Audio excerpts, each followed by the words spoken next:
All right, greetings, people. Some of my all-time favorite friends. Welcome to the Unity of Livonia A Course in Miracles Study Group. We're in for another rousing, informative study of A Course in Miracles tonight. And if you have the agenda, I thought we'd start off with a meditation period. There are a lot of different forms of meditation. Last night on ACIM Talks, we did a 2-minute silent meditation. And then there are guided meditations where people speak words. And then, our course studies where our meditations always consist of mainly focusing on the lesson title. And so tonight, I thought you might enjoy if we play a little music to get us in the mood. Sound okay for a meditation period? I think the song's about, 4 minutes or something like that. So let me put it on and get our evening going here. Take that off and bear with me. All right. We'll try it right here. That's not gonna work. Let me put you guys over here, hopefully. I can't move it. Oh. So let's,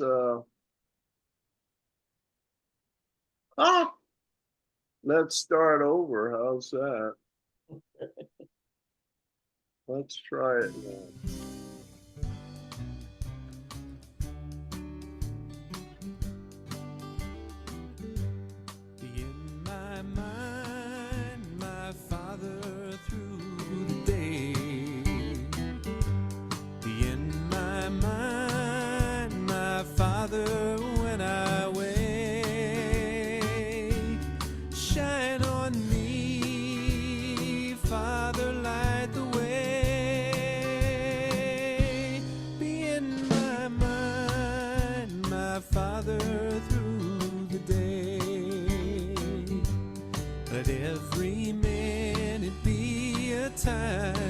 I dwell with you, and let me not forget my thanksgiving, that you remain with me and always will be there to hear my call and answer me. Be in my mind, Father, through the day. Be in my mind, my Father, when I wake. Shine on me, Father, light the way. Be in my mind, my Father, through the day. As evening comes, let all my thoughts be still with you, and of your everlasting love. And let me sleep sure of my safety and certain of your care, and happily aware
I liked it. You? Yes. Yes, very nice. Yes. All right. So I hope that sets a proper tone for us tonight. Woo, I liked it. Mhm. Too. So we are in the manual for teachers first tonight. And we're in that section that talks, it's on page 9 in the manual for teachers, where I want to start anyway with a little review. It's that section. Remember, the manual consists of essentially 29 questions that Jesus answers to help us in our next steps toward fulfilling our mission as teachers of God. We got a lot of questions about what this is and how this works. And oh, by the way, did I sign up to be a teacher of God? He seems to be assuming that we have. Did you know that, though? Yeah, I pretty much figured it out. All right. Everybody's on mute, which has its advantages, but you know, we do a lot of back and forth. I don't care if you unmute yourself. Did y'all know that? That this is what's happening to you? Yes. Yes. All right, because we don't want any surprises because we're into the work of it. One of the key phrases in the course that you might remember is it says, the sole responsibility of the miracle worker is to accept the atonement for themselves. So you can't be a teacher if you don't have this experience yourself. How you gonna teach it? You can't give what you don't have.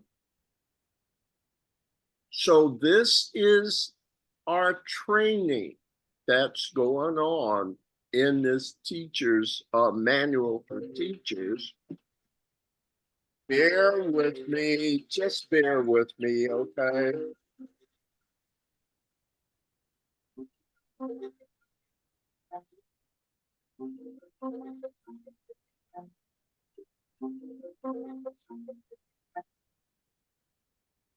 All right, I'm so sorry. That was my granddaughter from Phoenix. And she said she'd call me when she got off work. I said, fine, but I forgot about the time difference. So, anywho, if she calls back, please bear with me on that. Now I've forgotten what we're talking about. She says she texted me, it's okay, she's on her way home and she loves me, blah, blah, blah. All right. I said about the sole responsibility of the miracle worker. And so we're going to have a lot of questions about, not so much about how we teach this, as about how we first be it, right? You can't teach what you don't understand, can you? No. Not in a legitimate way. So this manual talks about some of the things, as long as we keep our willingness open, that will begin to happen. And he starts to describe the process. And so we're on number 4. Actually, tonight, we're supposed to do the second half. There are like 10 characteristics of a teacher of God. And theoretically, you read the first 5 this week. And tonight, we're doing 6 through 10. But just to do a little review, what are your thoughts about 1 through 5? Not to put you on the spot, and yet I guess I am. Okay.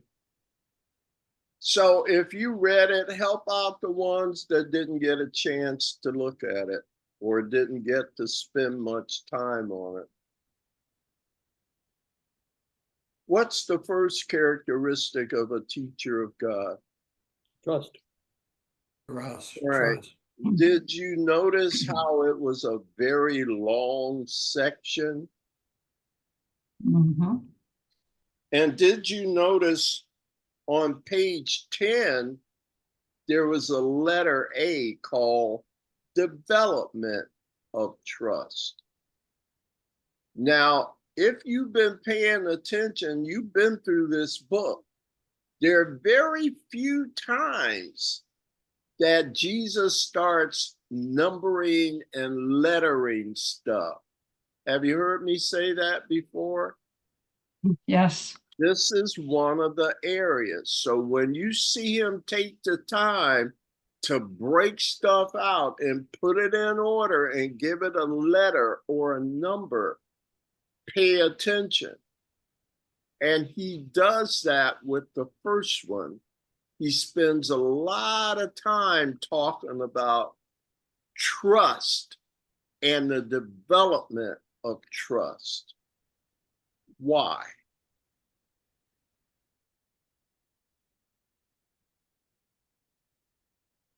How can you say with someone if you don't trust them? There's more that he explains about why he's spending so much time on trust, Frank, not to take away from your comment at all.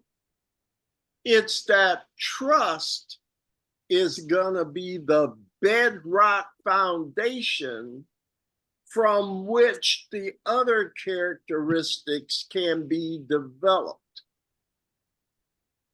If you don't have this trust, it's going to be very difficult to achieve the other 9 characteristics. Here's Hildegard. Let's let her in. Okay. Hilda, you there yet? Hi. Hi, unmute yourself. I just want to, just unmute yourself. All right, there she is. Hi, Hildegard. All right, we were expecting you. Do me a favor. We're on page, well, just go to page 9 in the manual for teachers.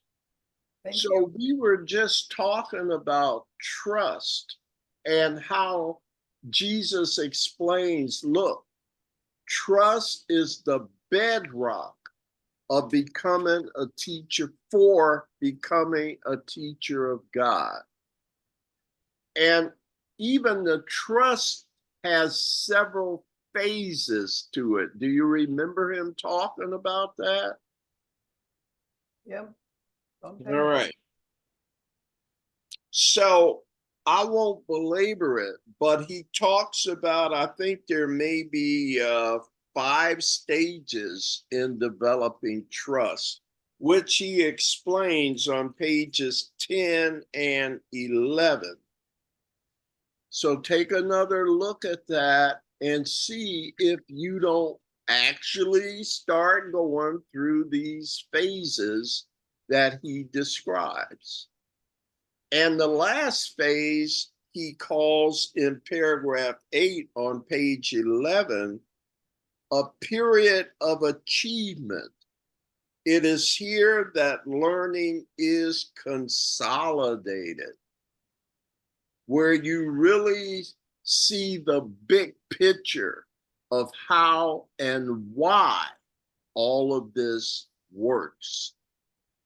And when you see the big picture, your trust deepens even more because you understand it and it makes sense and you can trust it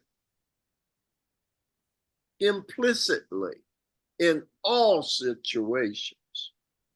And then from there, he goes on to characteristics 2 through 5, honesty, tolerance, gentleness, and joy. So you wouldn't think I was doing my job as a facilitator if I didn't review and get us in the mood, right? Right. So even if you didn't get a chance to study this already, it gets us on a kind of even playing field as we move forward together tonight, don't you think? Yes. Yep. All right. Absolutely. Good deal. So let's get our readers going here. Tilda is here now, so let me put her on my sheet. So we have Sherilyn number 1, Gina number 2, Frank 3, Nancy, what, not reading? I'll try. Yeah, you're number 4, Ron 5, Jan's not reading, Hilda's not reading, correct? She's muted, so I'm going to assume I'm correct. Another As lady. I usually am, no. Okay. All right. So without further ado, right? We are on page 14, characteristic number 6, defenselessness. Miss White, you have the floor. Thank you. You're welcome, dear. Defenselessness. God's teachers have learned how to be simple. They have no dreams that need defense against the truth. They do not try to make themselves. Their joy comes from their understanding who created them. And does what God created need defense?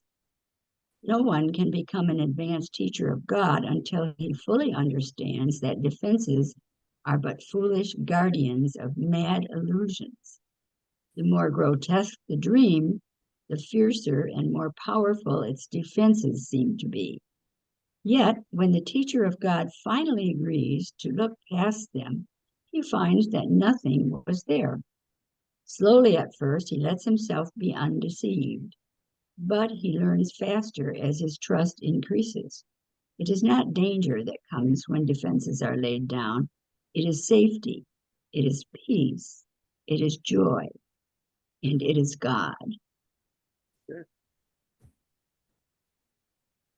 Isn't that counterintuitive?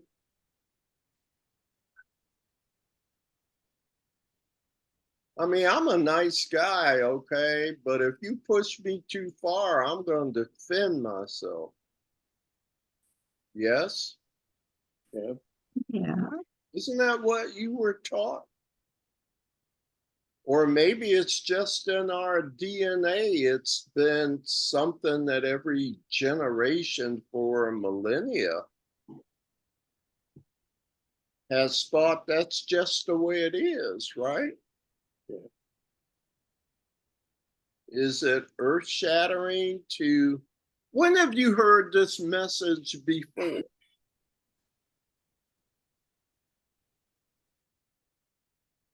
I first heard it, I guess, in the Bible.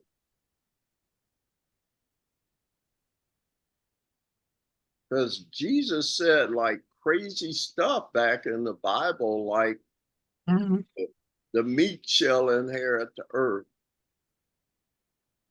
That was counterintuitive, wasn't it? Okay. You have to have power here, don't you? You have to be able to defend yourself, don't you? So are you willing to relinquish that idea or at least try this one now? I'll work Yes. on it. Great. I heard some yeses. I said I'll work on it. Everybody, I will work on it. I need to work on it. all right. I don't think I'm there yet. Well, I'm gonna pick with you, Frank, but I'll come back. Anybody, are you seriously considering this? At least Frank is considering it.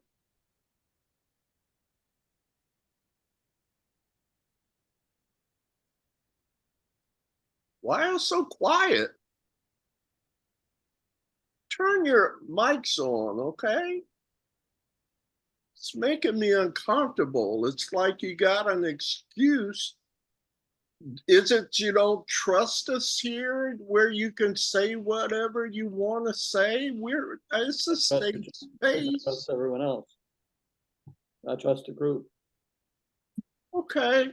The question on the table is, like Frank, are you at least given serious consideration that this might be true? Yes, I am. Yeah. Okay. So at least you're open-minded enough to say, well, maybe, right? That's characteristic 10, open-mindedness. We'll get to that one.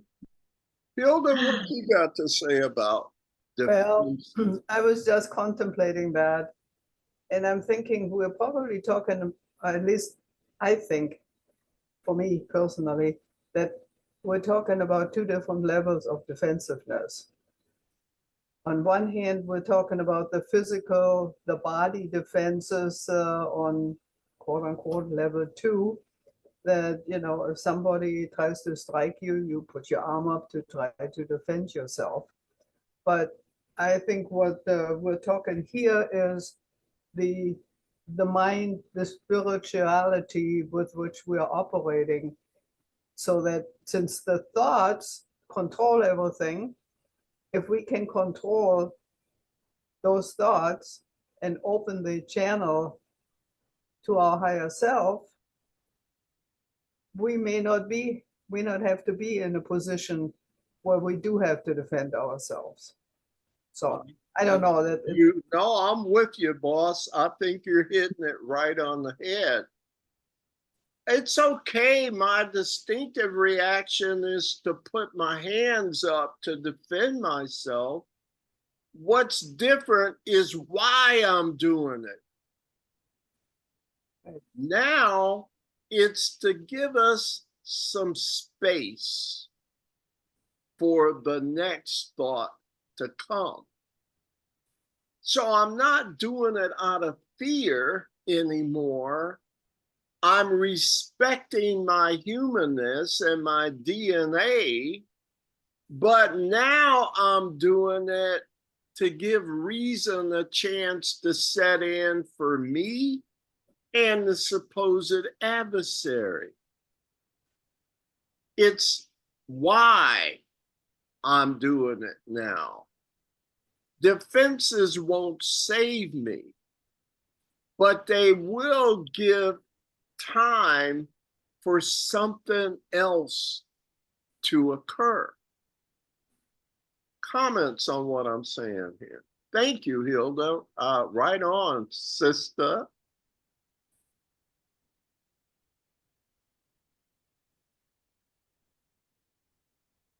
Let's go back to Frank. You know I love you, right? Right. All right. Now I'm going to get Sherilyn to quote Yoda for you again. Oh It's my goodness. make a big difference. Uh, Come on.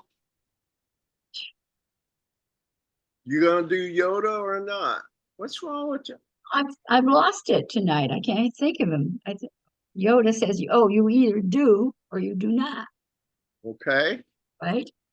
And I think that what it's saying is when you let your defenses down, you come to a different level of thinking, Right.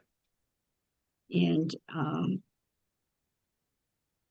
Yeah. you find that there was nothing there to be defensive against, and he learns that there is not danger that comes when defenses are laid down, but rather it's a feeling of safety, peace, joy, and God. Okay. So thank you for quoting that for us. But to relate it to Frank, and again, I'm not doing this in a mean way, okay? Okay. When you lay your defenses down, it is safety, it is peace, it is joy, and it is God that you experience. I'm not so sure you'll get those from wanting to do it. You with Okay. me? Yes. Yes. Why do you only want to do it? And I'm asking us all that question that are still in the, yeah, I really like to do that phase. Why is this? Are you stuck? Because peace, safety, joy, and God, you may not experience it if it's just a want. Y'all see what I mean? I'm trying to be helpful. Okay. Yes. So just consider it and move from wanting and wishing, To either being there. do or do not, Yoda says. That's not from church, is it? No, All could be, should be. right, I get the feeling I'm picking on you guys tonight, and that is certainly not my intent.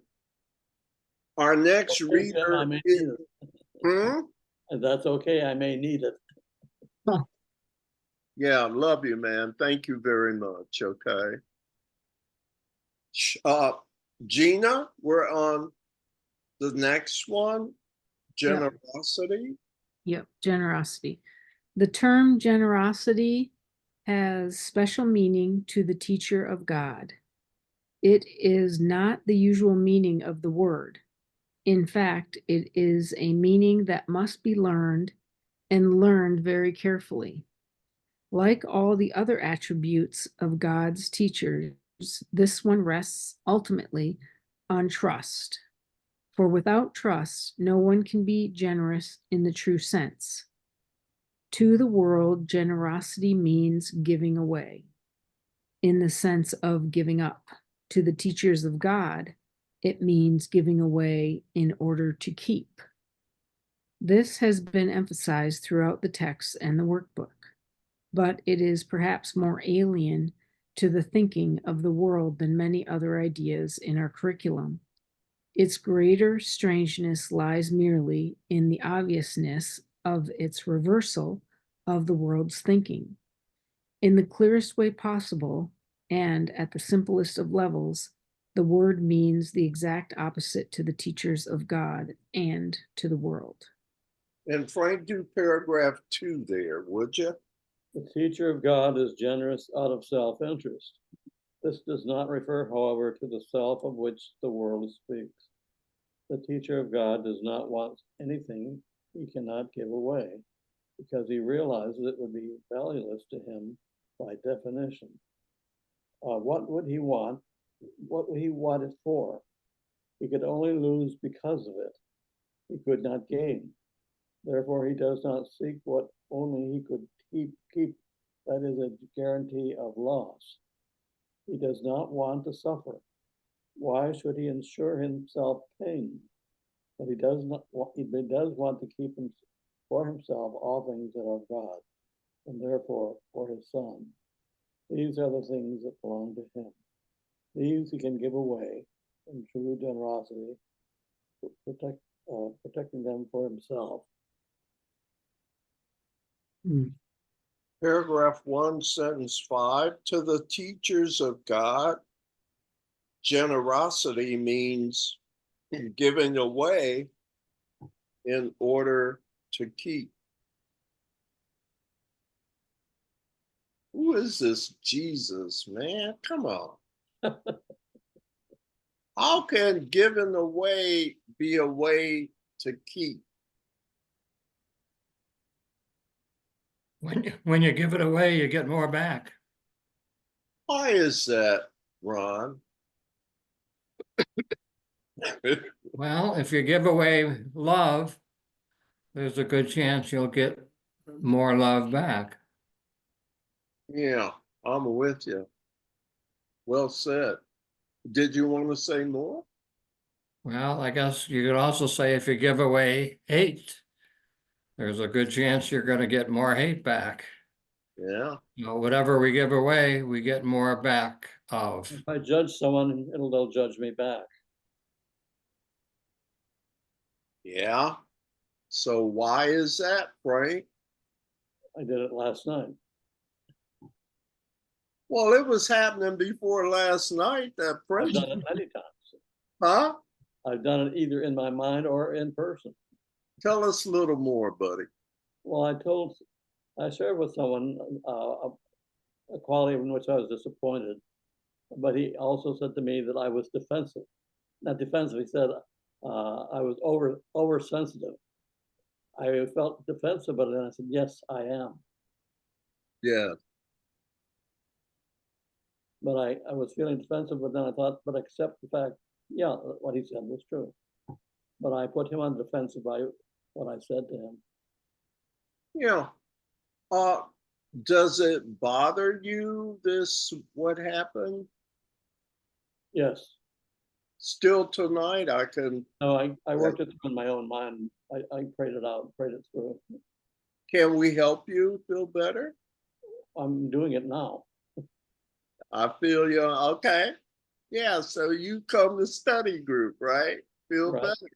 Mm-hmm. Oh, To a certain extent, I thought I was a fraud. okay. I'm not being truly honest to the course,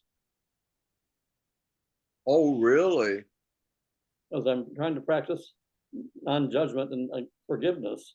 But I thought in the process I was judging and not forgiving. So you're getting a lot of forgiveness lessons, huh? Right. Well, I wish you well. I hope you get A's on all your coursework. Thank you. I guess I have two examples of that speak to generosity. I know a lot of us aren't Bible students. I was for a while, and there is a parable in the Bible about the wealthy landowner that had to go away for a long period of time. It's the parable of the talents. That was a currency in the olden days. And to his servants, he gave them some talents to maintain the place until he got back. And to one, I'm just making this up, I don't remember, he gave 10 talents to one, and 5 to another, and 3 to another, and 1 to another. And when he finally came back from his journey, he asked for an accounting of what they did with their talents. And the one that had 10 doubled it, and the one that had 5 almost doubled it, and the one that had 3 tripled it. I'm making these numbers up. You with me? Okay. I And remember so, that one. what, Hilda? I said, I do remember that. Yeah. And But it was just 3 of them, so it was just one, the last one, the third one just got one talent. And he said, what have you done with the talent I gave you, faithful servant? And what did the faithful servant tell him about the one talent he had? What did he do with it? He hid it because he wanted to be sure that it wasn't going to be lost. Yes, I know you're a difficult taskmaster and would punish me greatly if I lost that one talent. And instead, he basically got fired. Okay. Because the wealthy landowner expected them to make investments with their talent and not just keep it for their little old puny self. Let me give you another parable. This is a Reverend Jim parable, okay? Used to tell this one when I taught Sunday school. Did you know there are 3 parties to giving? No. Most of you know about 2 of them, Mhm. the giver and the receiver. Receiver. But the third party is one that gave it to the giver in order Right. to have it to give. Right. Who would that be? The one that gives and offers the abundance? Does that sound spiritual?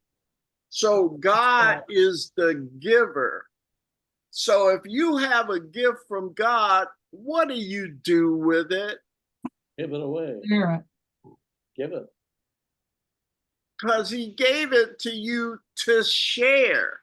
Now, I don't say give away as much as I say share, because some people will take that to the extreme and give it all away and forget about giving unto themselves. So share is a better, more descriptive word for me. If I share it, I get more. If I hoard it, it gums up the work. It's like a stream, and you dam it up when you don't follow its purpose. So if I want to receive, what must I do? Here. Isn't that what he's saying here? Right. Teachers of God are generous out of self-interest because that's how they maintain a state of abundance. Helpful? Yes. Yes. A case for why it's better to give than to just focus on getting. If you want more, you have to stay with the program. This is something bigger than you. It's a vortex. It's a cycle that sustains everything. God gives it to you and you share it. Ron gets some, he shares it. Hilda gets some, Gina gets, and we're all doing this darn sharing things, and all of a sudden we're all elevated. Or did you think it was just for you? I think there's another aspect of this, though, on a more contemplative basis. If you think about it, that you're giving something away, so somebody else is going to get this, and then number one, you would have the feeling that you accomplished, that you did, excuse me, that you did something good. And then you can also think about it in terms of saying, since we're all one, when you're giving something to somebody else who is part of one, you're giving it actually back to yourself. And I think of it in terms of saying your own feeling of satisfaction, to say, you know, I was able to do that and I did that, and gee, that made me feel good. So there's one of the workbook lessons coming up in part 2 that says, all that I give is given to myself. Right. That's what it reminded me of. So do you see how a lot of the things, as a matter of fact, pretty much everything we've been taught is a mistake? So it's quite an adjustment. I know it has been for me, but here's the thing. I finally decided to actually get with the program. And guess what? I'm still alive. I'm smiling more. I'm more joyful all the time. I'm at peace in pretty much every circumstances. I'm trying to get that down to 0. I don't have many buttons left for you to push because I've let the buttons go. Now what you gonna do? All right, Frank, let the buttons go. You'll be fine. You'll be smiling even more than you do when you come to study group. All right. Paragraphs 1 and 2. What'd you think? Is there more in the second paragraph? Any comments on that? Any of the sentences stand out? You We've sort of don't covered the one. First one. The teacher of God is generous out of self-interest. Mhm. Yeah. If I want more, I have to give more. That's how the cycle works. Mhm. What do you think? God's gonna run out of power to bless? I thought it was inexhaustible. So how many times can you call on it? The trick As you is, want. what'd you say, Nance? Said as many as you want, all the time. Yeah, as a matter of fact, never stop. Right. As long as you continue to share it, you keep the path open for more, to where it can be just continuous blessing upon blessing upon blessing, all cause you know what to do with them. That's pretty simple, right? You understand how to keep them coming now, right? It's Yeah. the opposite of what we were taught, to hoard. All right, I don't want to beat that in the ground unless you want to talk about it some more. Good point. All right, sir. Who's next? I think I am. Right. Sounds great. Thank you, ma'am. Right. We're reading under patience, right? Yes. Okay. Those who are certain of the outcome can afford to wait and wait without anxiety. Patience is natural to the teacher of God. All he sees is certain outcome at a time perhaps unknown to him as yet, but not in doubt. The time will be as right as the answer.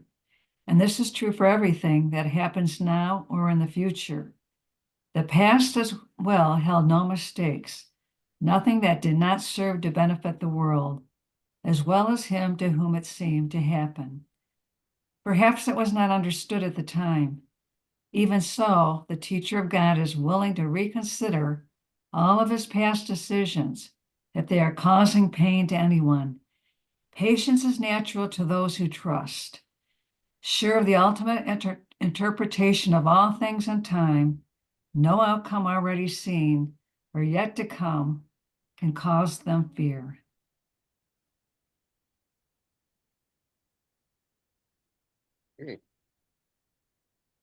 Trust is the important issue. Yeah. If I really trust,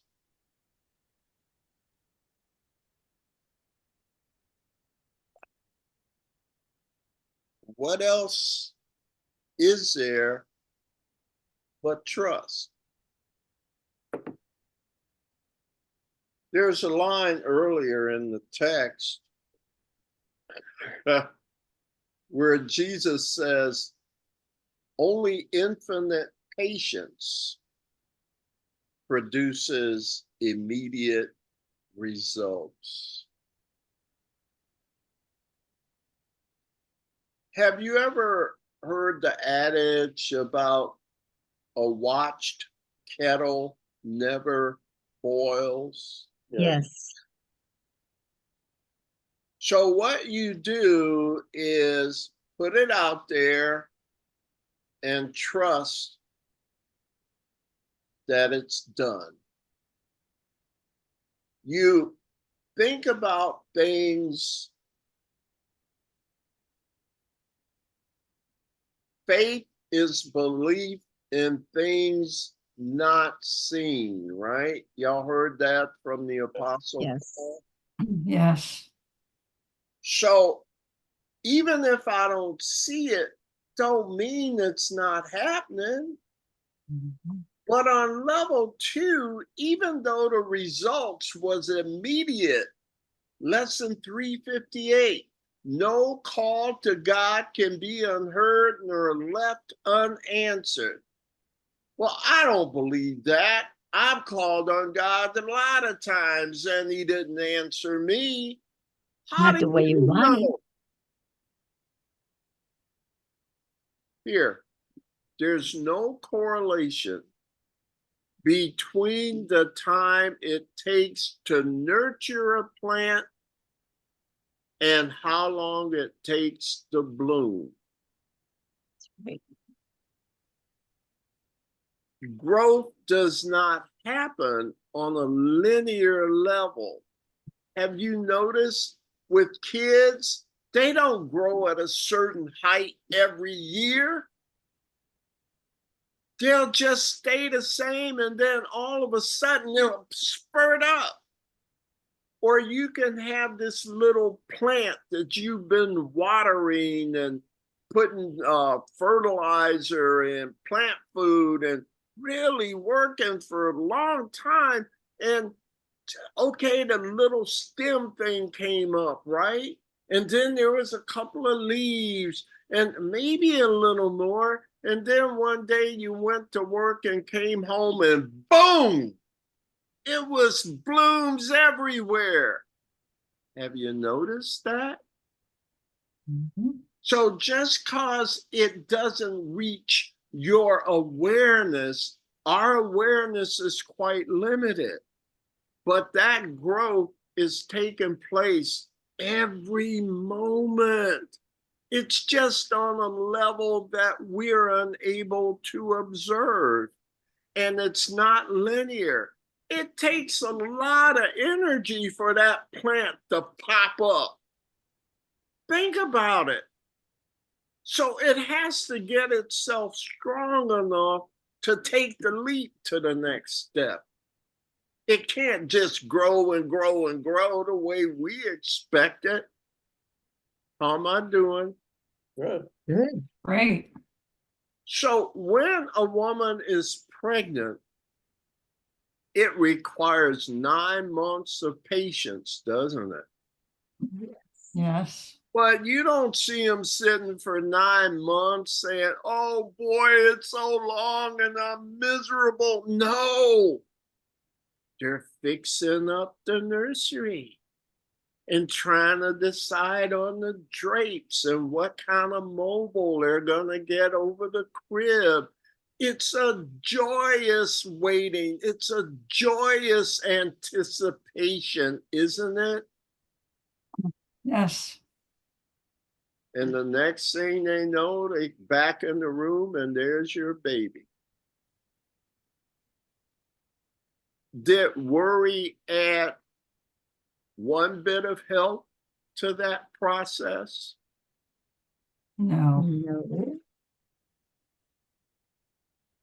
You know, my friend Sadhguru, I'm always, forgive me, you got your spiritual teachers, I got mine. Sadhguru, one guy comes up, he says, Sadhguru, please help me. All of these things, they keep going in my mind and they make me so afraid, and what should I do? And Sadhguru says, you know, it's very difficult to fight something that doesn't exist. How many times have you thought about getting stabbed or having a car accident or getting murdered?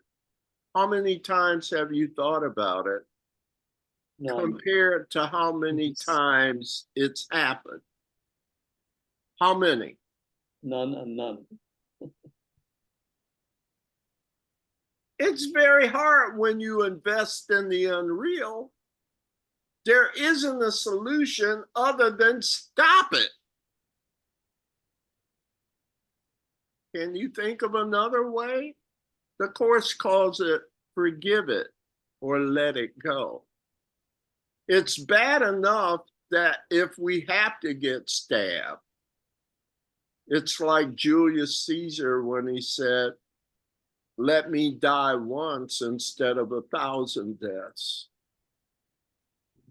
Why imagine 1,000 deaths? Doing it once is hard enough. Who teaches us to beat up on ourselves like that? Probably starts with Ego. Ego. okay, is this helpful? I'm just trying to offer maybe some more everyday references for you of this principle. Very helpful. All right, Frank, I'm going to do one more and we'll move on. What could you not accept if you but knew that everything that happens, all events, past, present, and to come, have been gently planned by one whose only purpose is your good? Perhaps you did not understand this plan, for he would never bring pain to you, but your defenses did not let you see his loving blessing in every step you ever took, the good, the bad, the ugly. He was working this out in a way that will be solid. He's not going to set you up to fail. You not only have to be right in level 2, but the time has to be right also. Let Holy Spirit prepare the ground so that when it opens up for you, you can walk into it stably. If you're too stupid for the position, you may find he'll say, learn more about this first. Be ready. Get that baby's room ready first, so you'll have a place that works. And you thought he was letting you down, didn't you? No. All right. Man, y'all got me going tonight. Thank you, though. Thank you. Because I don't know. I just like teaching because it makes me, I like how it makes me feel. Who's next? We're up to number 9, aren't we? Yes. I'm next. Excellent, Ron. Faithfulness. The extent of the teacher of God's faithfulness is the measure of his advancement in the curriculum. Does he still select some aspects of his life to bring to his learning while keeping others apart? If so, his advancement is limited and his trust not yet firmly established.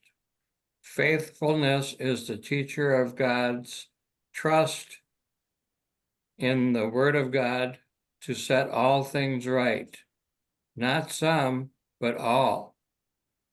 Generally, his faithfulness begins by resting on just some problems, remaining carefully limited for a time.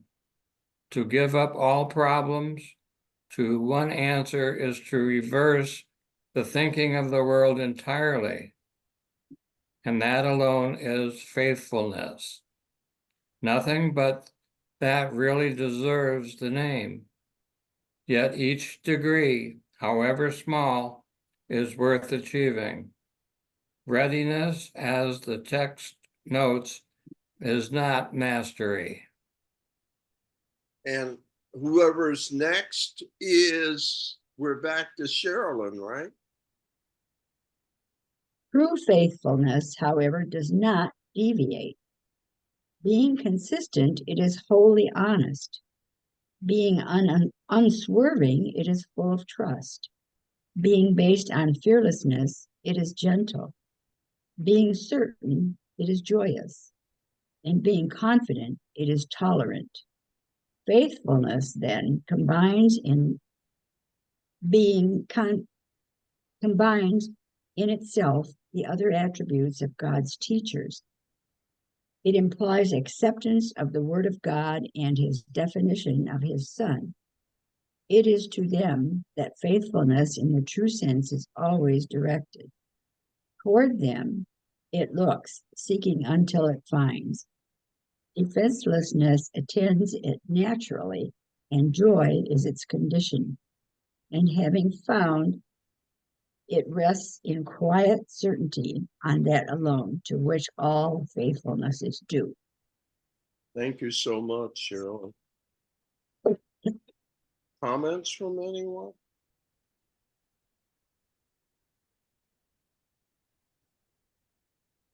Have you seen, Jesus refers to it, the last sentence in paragraph 1.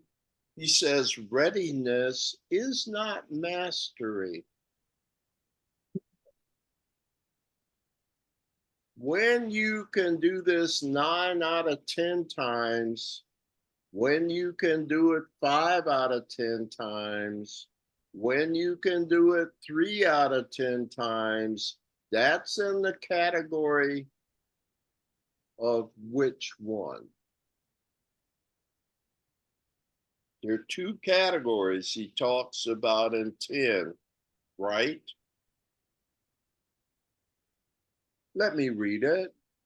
Readiness, as the text notes, is not mastery.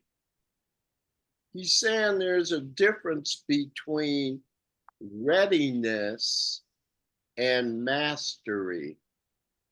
Are you with me so far? Yes. Yep. Readiness is when you can do it 3 out of 10. You're getting ready. When you can do 5 out of 10, woo, you're hot. 8 out of 10, 9 out of, ooh. But mastery is when?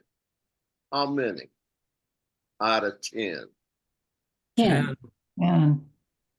Okay. Half steps are great, but they're not the goal. Do you see why I keep emphasizing that tonight? It's not to put anybody down.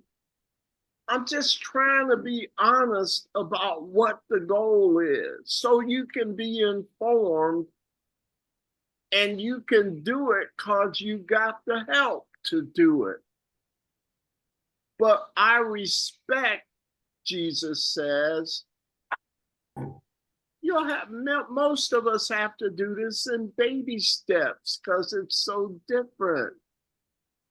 But please don't be fooled. We are not gonna drop the bar for mastery.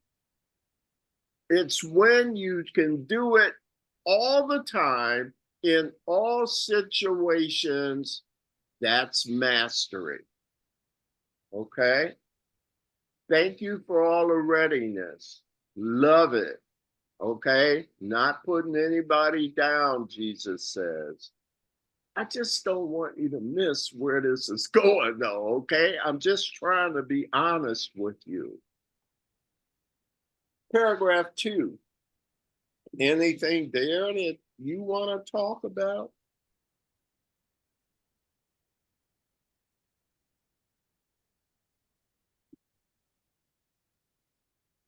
I just then want to ask, who's them with the capital T? First appears in sentence 9.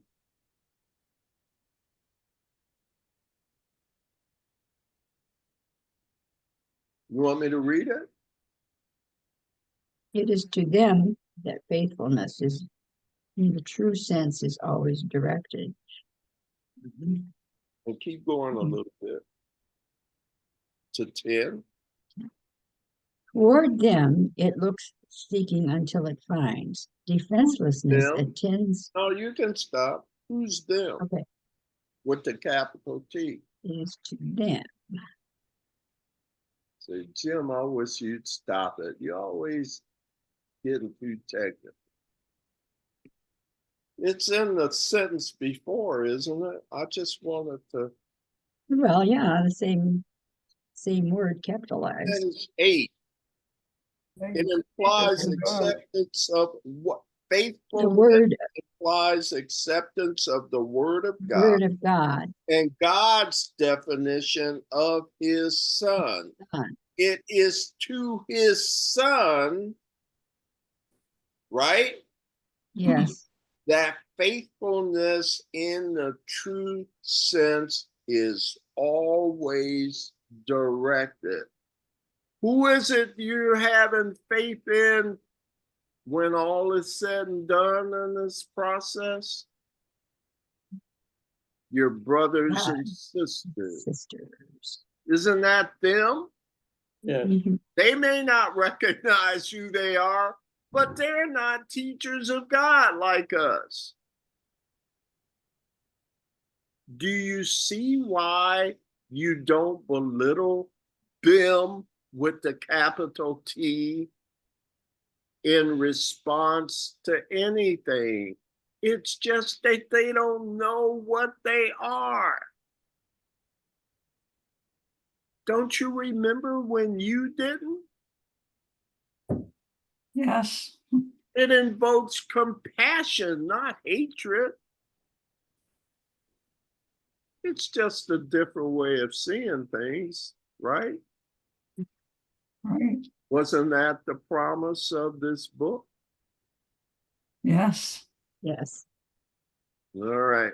Man, I like you with your mics off so you can just chime in without thinking. We are up to 10, correct? Correct. Who's next? Me, All right. Hey, you're still here. Wonderful. Good. open-mindedness. The centrality of open-mindedness, perhaps the last of the attributes the teacher of God acquires, is easily understood when its relation to forgiveness is recognized. Open-mindedness comes with lack of judgment. As judgment shuts the mind against God's teacher, so open-mindedness invites him to come in.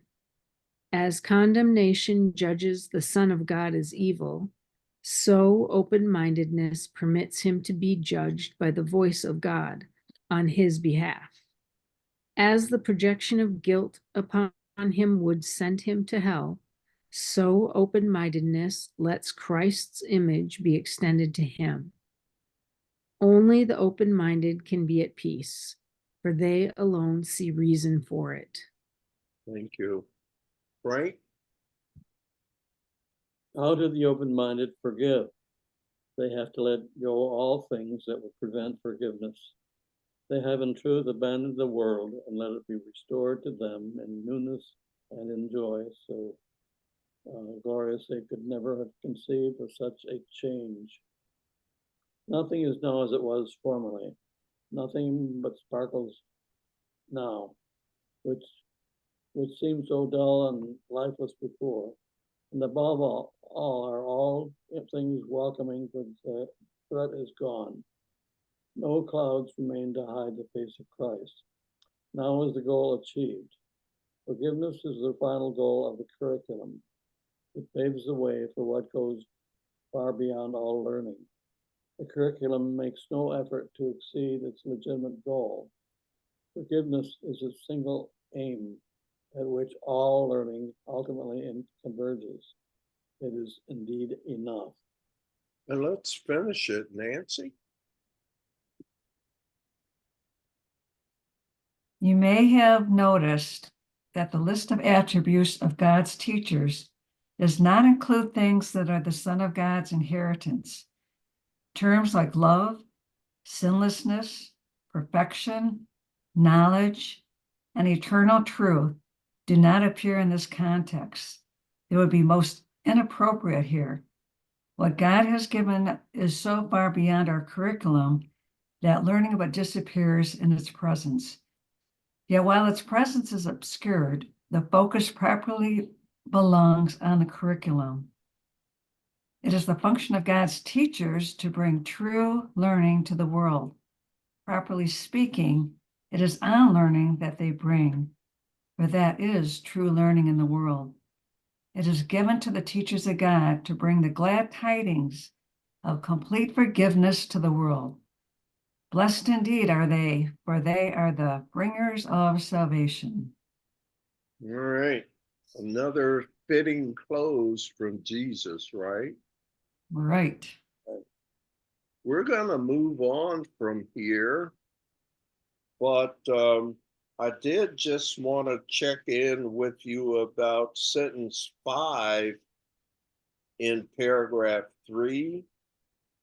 It is the function of God's teachers. Who's that? Who's God's teacher? Willing. Us? We are. All right. Willing. It is our function to bring true learning to the world.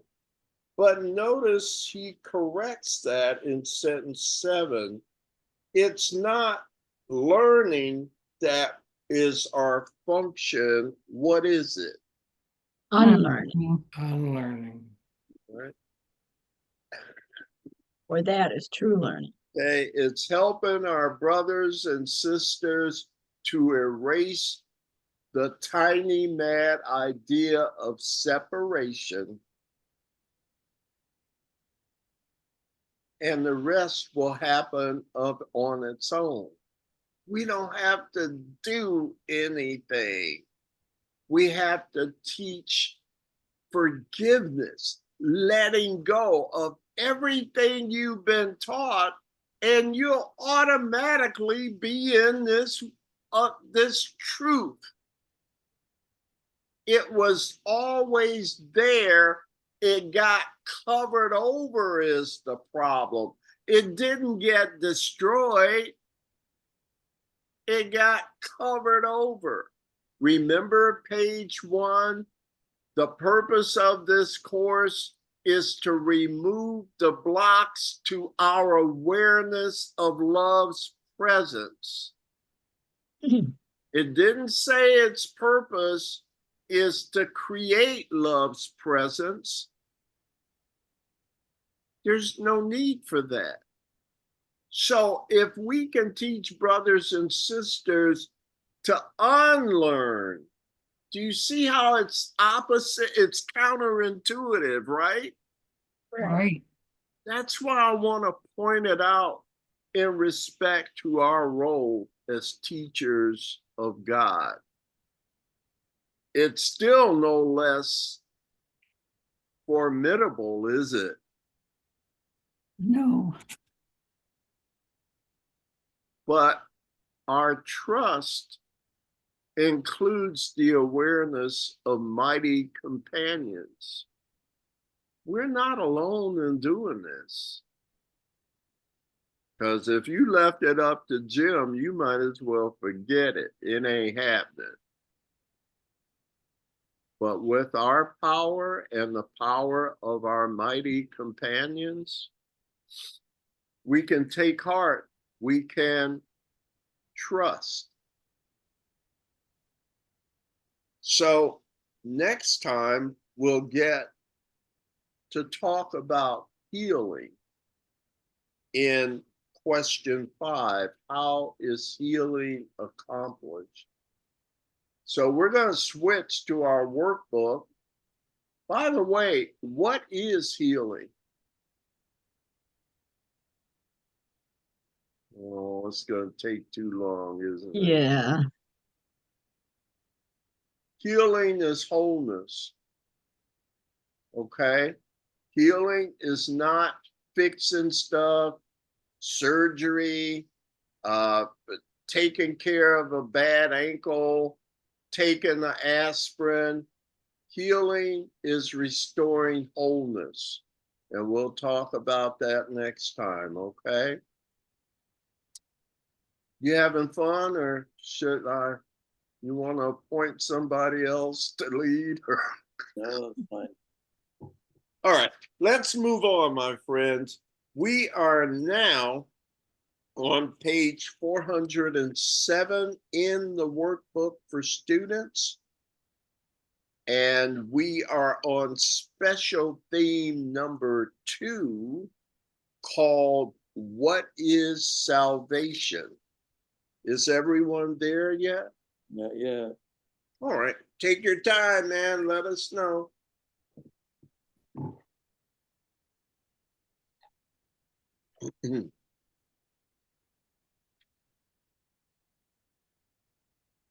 Maybe in the interim here, listen, I don't know if it's helpful, but I do it for years. You ever use colored sticky notes to mark the Yeah. different places we're going to look at in the book? Yes. All right. Great, great, great. So Ron is our next reader, page 407 in the workbook for students. Yes, number 2, what is salvation?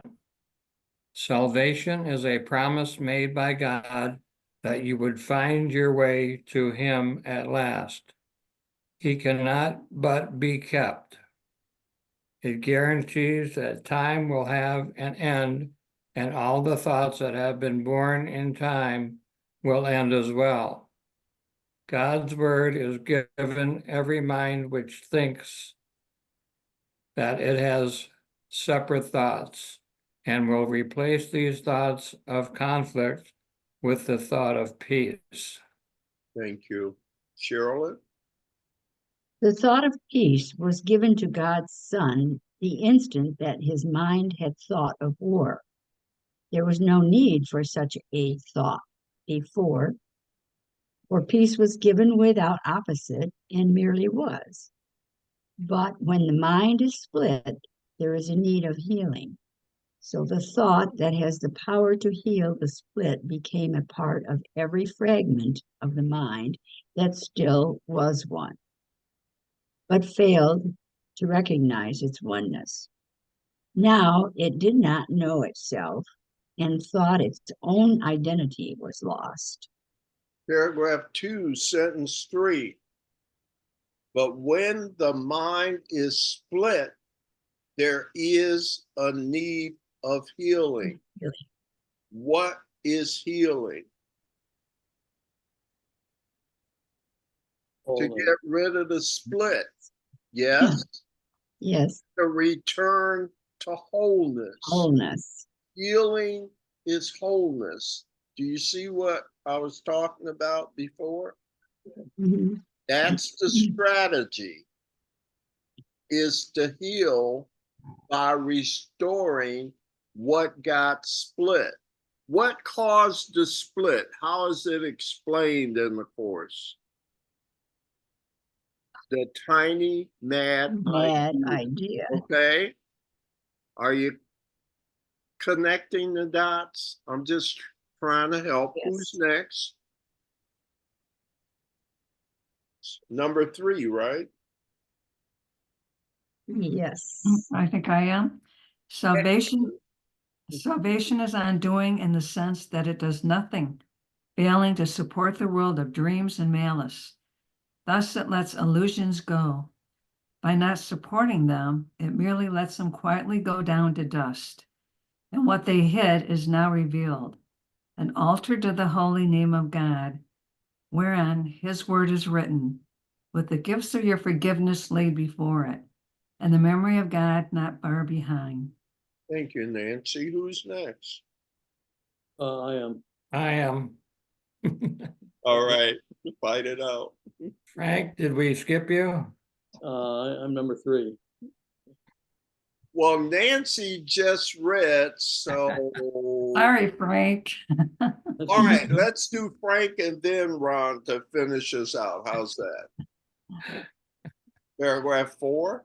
Yes, let us come daily to this holy place and spend a while together. Here we share our final dream. It is a dream in which there is no sorrow, for it holds a hint of all the glory given us by God. The grass is pushing through the soil, the trees are budding now, and birds have come to live within their branches. Earth is being born again in a new perspective.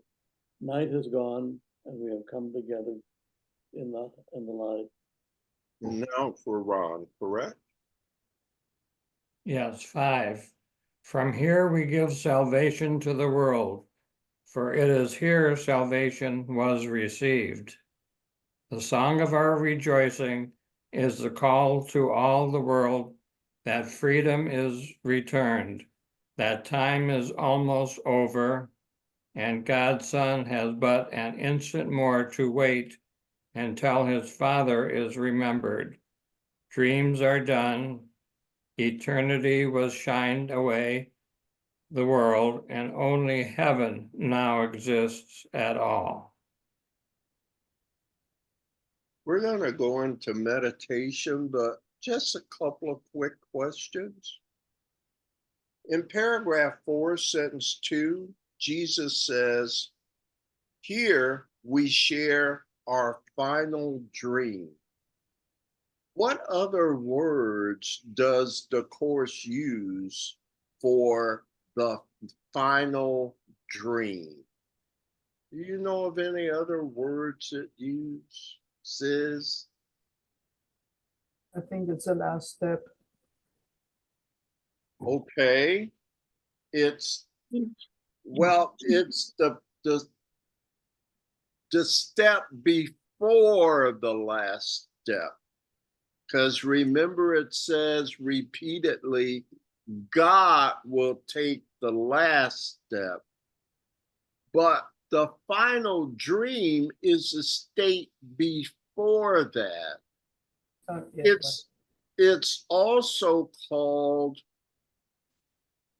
the real world. Boy, I'll bet that throws you, because the real world is not really real either. But it's a final dream that is so close to the truth.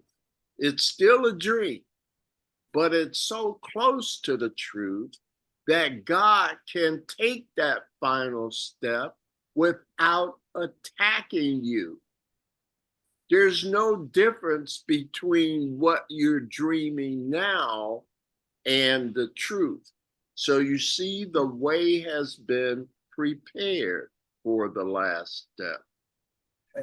The final dream is also referred to as the happy dream in this book. It's also called the state of atonement in this book. It's also called the forgiven world. They're all still dream states, but they're happy dreams as a replacement for what we made. Helpful or confusing?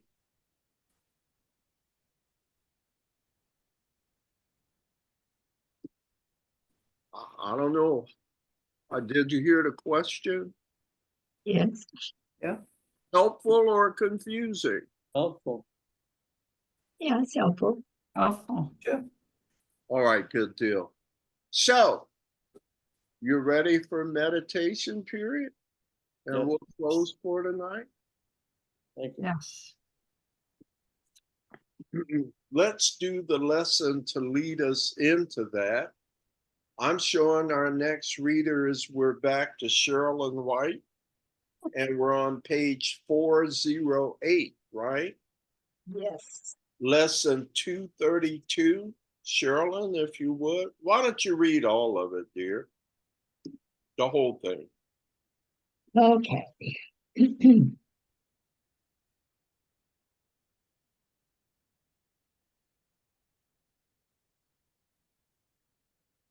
The glory of my, is this the one you want for?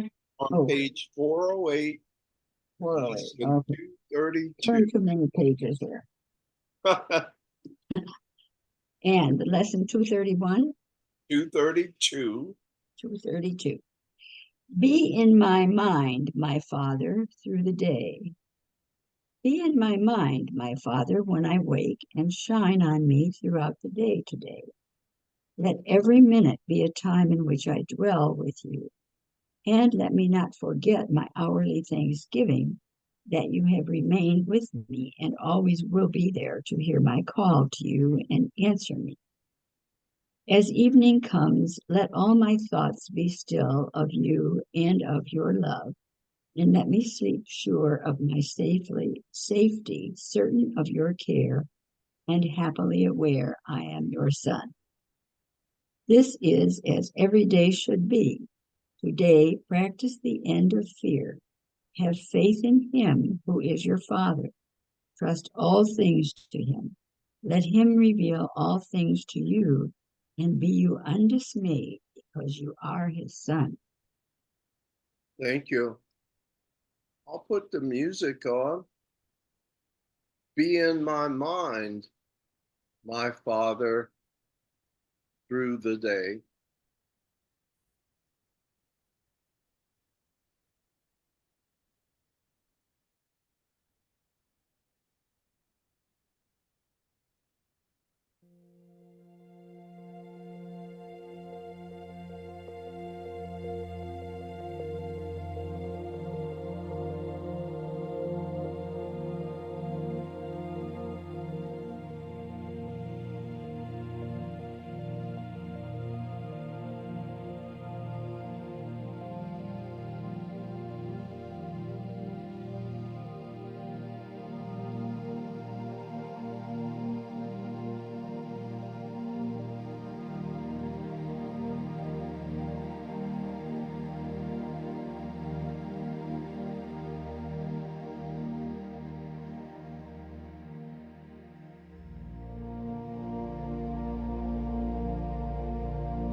Be in my mind, my Father, through the day. From morning till night and beyond, right? I need help, and help is available. Hey, listen, I forgot to mention, Joni said I think her daughter's in town, so that's why she's not here tonight. And for those of you that weren't here when we started the recording, Judy is asking the group for prayer. She's not feeling well tonight, so I hope we can be a blessing to her as well. And hopefully she'll be back with us next time. Any final comments? Well, thank you for being here, okay? Good, Jim. I Thank hope you, I Jim. didn't wear you out, but you just strike me, you can handle it. So, It was hard work, but we're still here. all right, still alive. Yes.